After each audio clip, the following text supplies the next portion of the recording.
The Note 3 continues in the same vein as its predecessors, offering unique stylus functionality, a massive screen and beefy innards, taking over the mantle as the world's most powerful smartphone.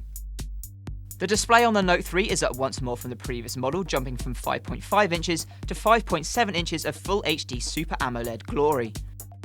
Although this is the same resolution as the Samsung Galaxy S4, it doesn't quite get the same pixel density due to the larger screen, but at 386 ppi it still looks very impressive.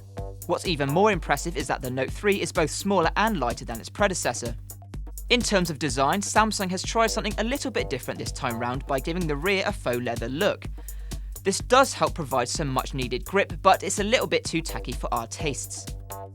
Under the hood sits an insanely powerful 2.3 GHz quad-core Snapdragon 800 chip alongside 3 GB of RAM, making the Note 3 one beast of a phone.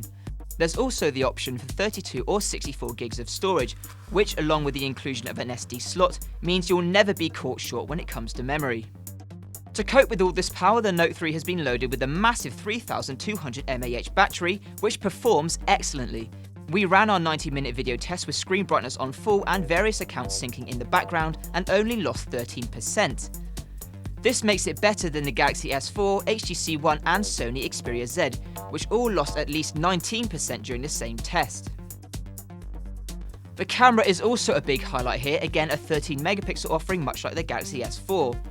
The UI and shooting modes are borrowed from the Samsung Galaxy camera, and the large sensor is capable of taking some very nice photos, with a maximum resolution of 4128 by 3096. It definitely won't disappoint, and while it doesn't quite offer the same quality of the Lumia 1020 or Xperia Z1, you're unlikely to find issue with it. The S Pen is of course worth a mention and has been given another overhaul in terms of design and capabilities. New functions include scrapbooker, action memo, screen write and pen window. Still, we're not entirely sold on the stylus on a smartphone idea, particularly as we tend to find handwriting slower than typing. It's also a bit of a hassle having to dig the stylus out all the time. The Samsung Galaxy Note 3 breathes yet new life into the range, upping the size once more and somehow cramming it into a smaller shell. The size will be a stumbling point to some, as will the price. You're looking at around £600 for the SIM-free version. Still, we always knew this would be an expensive device, and the sheer amount on offer here means the cost is justifiable. This is the best Galaxy Note to date, and those looking for a super-powered smartphone with oodles of tech on board need look no further.